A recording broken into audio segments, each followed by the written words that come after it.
viewers, welcome to Bellican channel. இந்த video எதோட continue பாத்தீங்கன்னா லாஸ்ட் வீடியோ கண்டினியூட்டி. லாஸ்ட் வீடியோல அண்டர் சேஸ் ஸ்கீம் பண்றதுக்கு ஒரு 90 டிகிரி நாசல் இருக்குன்னு சொன்னேன். அதை இப்போ ட்ரை பண்ணி காட்டலாம் அப்படின்ட்டு இந்த வீடியோ ஸ்கிப் பண்ணாம பாருங்க. 1080 பிக்சலை பாருங்க. ஸ்ப்ரேக்கர்ல இருக்கக்கூடிய இந்த ஃபிட்டிங் கழட்டிடணும்.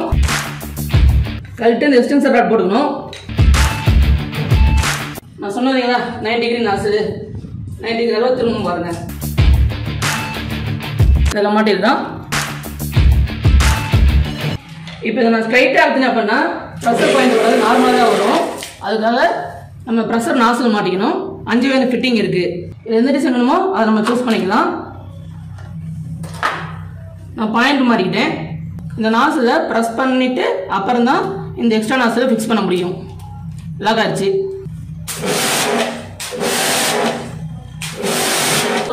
அந்த அளவுக்கு காரை மேட்டு பண்ணி வச்சிருக்கோம்.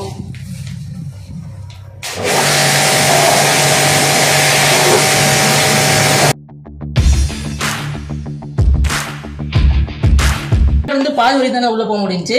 காரை திருப்பி போட்டா ஃப்ரண்ட் இருந்து பாதி வரும்போது ஃபுல் பாடியும் அண்டர் சேஸை கிளீன் பண்ணிடலாம். இப்போ காரை திருப்பி போட்டாச்சு. மேட்டு பகுதியில் நம்ம பின்னாடி இருந்து முன்னாடி பாதி வந்து இல்லைங்களா, இப்போ முன்னாடி இருந்து பின்னாடி பாதி போகும்போது ஃபுல் கவர் பண்ணிடலாம். நாசல் 90 டிகிரி கிட்ட வச்சாச்சு. அதுக்குரிய ஸ்ப்ரே நாசலும் மாட்டியாச்சு. டிசைன் எதனால ஓகே தான், நான் இந்த டிசைனை சூஸ் பண்ணியிருக்கேன்.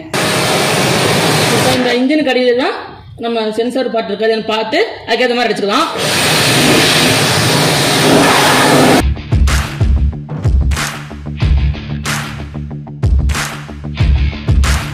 இப்போ ப்ரெஷர் ஒன்றா கொஞ்சம் குறைச்சிக்கலாங்க. இன்ஜின் பார்ட் அப்படிங்கிறனால இந்த ப்ரெஷர் குறைச்சிக்கலாம்.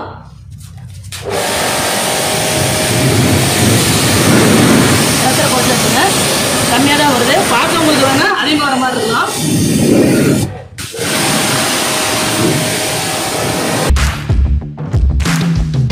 இந்த வீடியோ பிடிச்சிருந்தா லைக் பண்ணுங்கள், ஷேர் பண்ணுங்கள். நீங்கள் ஏதாவது இந்த மாதிரி மிஷின் யூஸ் பண்ணியிருந்தீங்கன்னா ஆல்ரெடி சொன்னால் கமெண்ட் பண்ணுங்கள். நான் அதை அப்டேட் பண்ணால் கமெண்ட்டில் பின் பண்ணுறேன். இப்போ நம்ம சேனல் கூப்பிட்டு வரீங்கன்னா நம்ம சேனல் சப்ஸ்கிரைப் பண்ணுங்கள் பெல் பட்டனோட.